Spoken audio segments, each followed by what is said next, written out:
Today is Friday, March 12th, and this is Eunoia, spoken by Elswyth.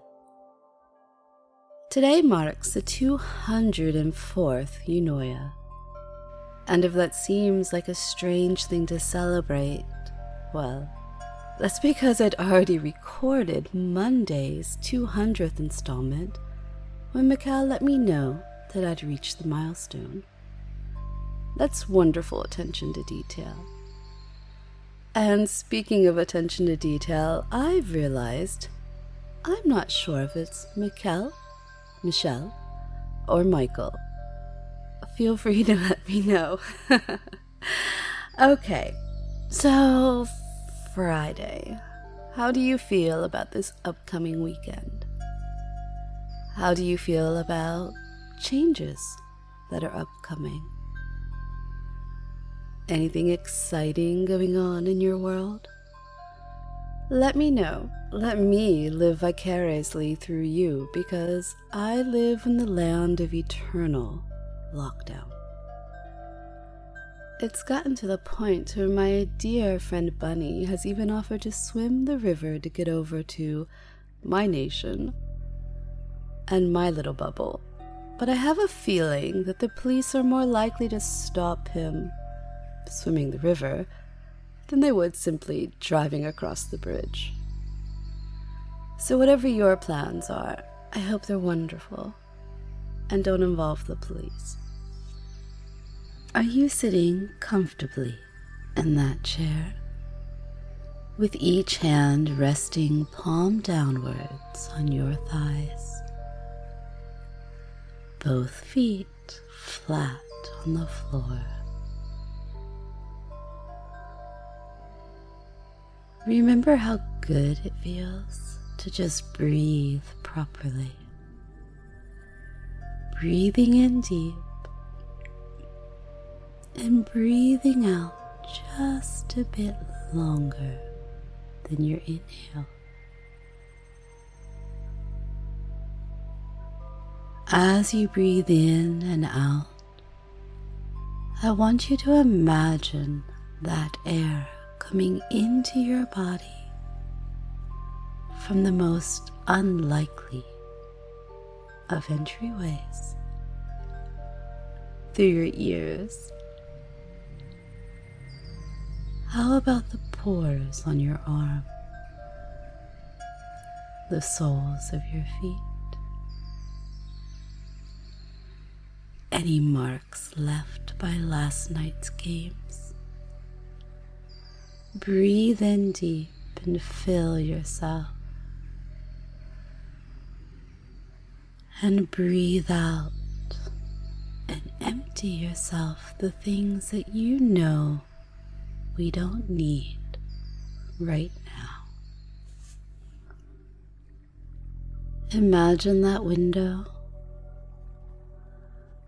just over my left shoulder.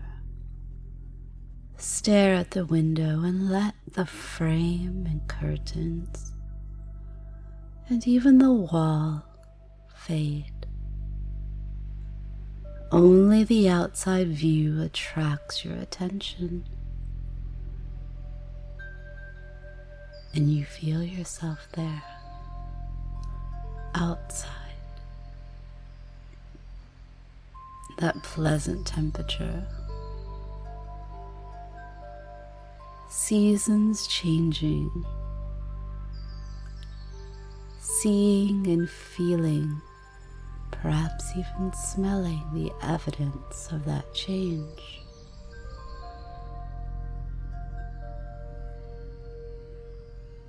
Now think of yourself in your chair, in the room where you sit. Perhaps you're not in a room, maybe this is your commute. See what's around you, built around you, the city, the town, and know that while you're there, you can also experience here the birds, the breeze, wind chimes, the vibrations coming to you, enveloping you. Everything in the material world is made up of vibration. It's resonant. So as you listen to the sounds, tones around you, as I speak about today's word, you take the time to see, feel, know what note connects with you and match it. As you hum, you pair the word with your very own voice, the voice that no one has but you, your vocal fingerprint. Nobody hums like you, not exactly, not in the body that's yours, sitting right where you are now. Wrap the word with your intention and release the vibrations of your voice out into the ever-vibrating world. Today's word is pride. Now, my faithful follower has said the reason they submitted this one is because their automatic reactions, confidence, and expectations do not help them move forward. So let's link that back to earlier this week. Tantric. What expectations do you have for pleasure? What confidence do you have? Pride do you have that you know the right way to please your body and your mind? Doesn't that also link us back into death grip? The pride of knowing exactly how you want to get off. And isn't that why you're here? So you can indulge in the other sessions and be told what to do, forced through this consensual mind game to do it differently. I like to take pride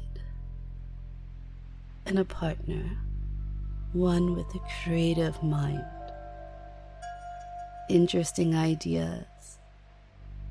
Unlikely hobbies also thrill me, but I especially love that bright mind to take under. A thrill to seduce, to change, make and remake 1,000,000 times over like a clay doll. No, that's not quite right, is it?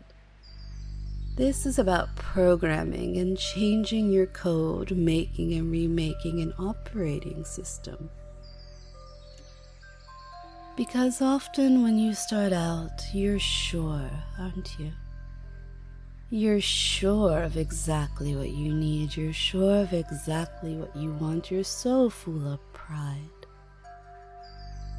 When the reality is, when you're stuck in that rut of exactly the same thing every time to bring you to release, it leaves no room for your partner to be creative and play, experiment. Your pride gets in the way of all of the fun. You can hum your note or perhaps even sing or chant your word anytime. It will always do you good. Consider it to be continual spell casting. Hum when you're doing the dishes or driving, walking, in the shower. Feeling blue or feeling caught in a pattern that you want to change. And of course, during our times together. The more you listen to it, and especially the more you hum it, the more power it has to affect change in your life. When you hum, the sound vibrations you make spiral out in all directions, touching and changing the vibrations of everything around you to fit. The more you hum, the more effect you have on the world around you. My vibration and yours will also meet. I've placed mine carefully in this music for you.